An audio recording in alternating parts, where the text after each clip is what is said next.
நீங்கள் மிகச்சிறந்த கொள்கைகளை உருவாக்கலாம். மிகவும் திறமையான அமைப்புகளை கட்டமைக்கலாம். ஒவ்வொரு முடிவும் ஒரு மனிதரால்தான் எடுக்கப்படுகிறது. அந்த மனிதனின் ஒவ்வொரு செயலையும் வழிநடத்துவது ஒன்றுதான். அது அறம்.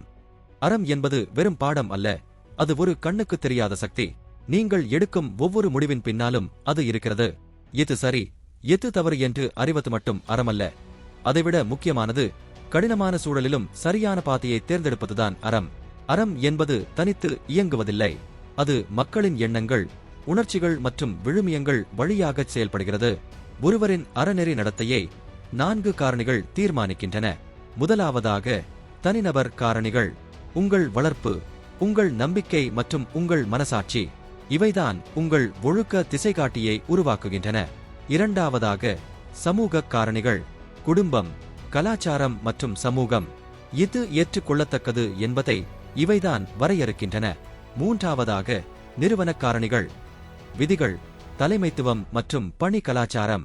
ஒரு ஊழல் நிறைந்த அமைப்பு நேர்மையான ஒருவரை கூட தவறான பாதைக்கு தள்ளக்கூடும். நான்காவதாக, சட்டக்காரணிகள். சட்டங்கள் குறைந்தபட்ச தரத்தை நிர்ணயிக்கின்றன. ஆனால் அறம் சட்டத்தையும் தாண்டியது. ஏனெனில் ஒரு செயல் சட்டப்படி சரியாக இருக்கலாம், ஆனால் அறப்படி தவறாக இருக்கலாம்.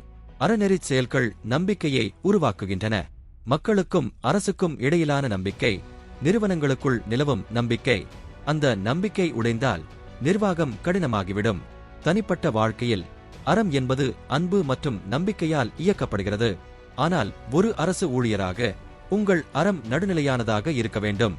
தனிப்பட்ட விருப்பு வெறுப்புகளுக்காக யாருக்கும் சலுகை காட்ட முடியாது.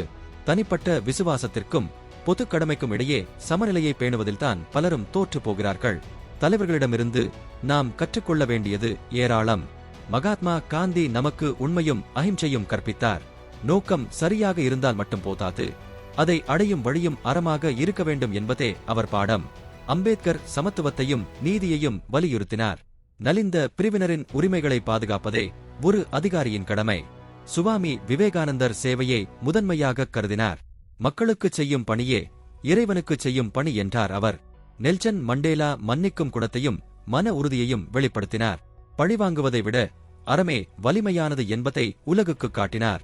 விழுமியங்கள்தான் மனப்போக்கை உருவாக்குகின்றன. மனப்போக்குதான் நடத்தையை தீர்மானிக்கிறது. அந்த நடத்தைதான் சிறந்த நிர்வாகத்தை உருவாக்குகிறது.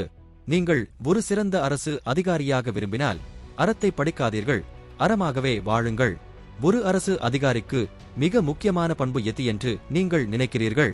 உங்கள் கருத்தை பதிவிடுங்கள். ஏனெனில் நிர்வாகம் என்பது அதிகாரம் அல்ல, அது ஒரு பொறுப்பு.